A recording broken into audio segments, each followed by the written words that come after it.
यह है चेमाली लाल, जो एक बहुत खतरनाक गैंग चलाता है। उसके गैंग का सबसे खतरनाक गैंगस्टर का नाम है शाका। शाका की पहचान यह थी कि वह बात बाद में करता है और मारना पहले शुरू करता है। चेमाली लाल को शाका पर फख्र था, जबकि अब वह बूढ़ा हो रहा था और उसके दिल में ख्याल आता था कि क्यों न शाका को गैंग का लीडर बना दिया जाए। लेकिन वह सही वक्त का इंतजार कर रहा था। एक दिन शाका जब एक गांव से हफ्ता लेने जाता है तो वहाँ लोग हफ्ता नहीं देते। गुस्से में जब शाका एक आदमी को पीट रहा होता है, तभी उसकी मुलाकात शबनम से होती है। शाका ने जैसे ही उसे देखा, उसे पसंद करने लगा और शबनम भी उससे इम्प्रेस हो गई। कुछ दिन बाद जब शाका शबनम को प्रपोज करता है तो शबनम मुस्कुराकर कहती है, मैं तुमसे शादी कर लूंगी, लेकिन एक शर्त है, तुम्हें ये गुंडों वाला काम छोड़ना होगा। शाका तुरंत मान गया। वह वापस चेमाली लाल के पास आता है और कहता है, बॉस, मैं अब से ये सारा गलत काम छोड़ रहा हूँ। चेमाली लाल हैरानी से पूछता है, शाका क्या हुआ? तू मेरा अपने बच्चे की तरह है, अगर पैसों का मसला है तो जा, जितना पैसा चाहिए ले जा। लेकिन शाका जवाब देता है, नहीं बॉस, अब मैं शबनम के साथ एक सादा जिंदगी गुजारना चाहता हूँ। चेमाली लाल उसे गौर से देखता है, फिर हंसकर कहता है,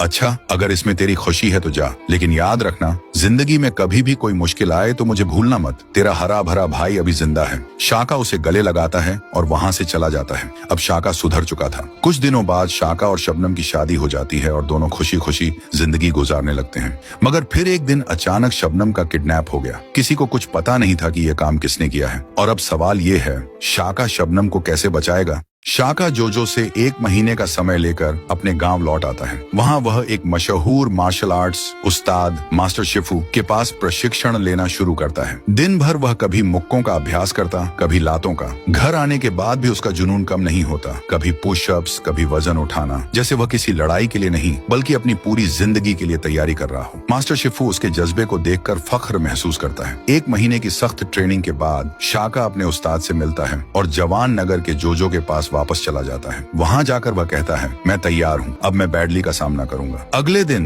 गांव के बीचों बीच एक बड़ा अखाड़ा सजता है। शाका और बैडली आमने सामने होते हैं। बैडली तो पहले से ही मार्शल आर्ट्स का उस्ताद था। शुरू से ही वह शाका पर तेज हमले करता है। हर लात, हर मुक्का शाका के लिए एक इम्तिहान बन जाता है। लेकिन शाका भी पीछे नहीं हटता, हर वार का जवाब देता है। भले ही 1 महीने की ट्रेनिंग उसे बैडली से बेहतर न बना सकी हो, पर उसकी हिम्मत और हौसला किसी से कम नहीं था। लड़ाई लंबी चली, लेकिन आखिर में बैडली का तजुर्बा भारी पड़ता है। वह शाका को गिरा देता है और जीत जाता है। जोजो खुश हो जाता है, क्योंकि अब उसके हिसाब से शबनम की शादी उसके पसंदीदा लड़के से हो सकती थी। लेकिन दूसरी तरफ शबनम के आंसू रुकते नहीं। तब सबको हैरान करते हुए बैडली शाका के पास आता है। उसका हाथ पकड़कर कहता है, तुमने हार कर भी सबका दिल जीत लिया। शाका, शबनम तुम्हारी है। वो शबनम का हाथ शाका को थमा देता है। जोजो, जो पहले मुखालिफ था, खामोश हो जाता है। शाका बैडली का शुक्रिया अदा करता है और फिर पूरे गांव की दुआओं के साथ शाका और शबनम की शादी हो जाती है।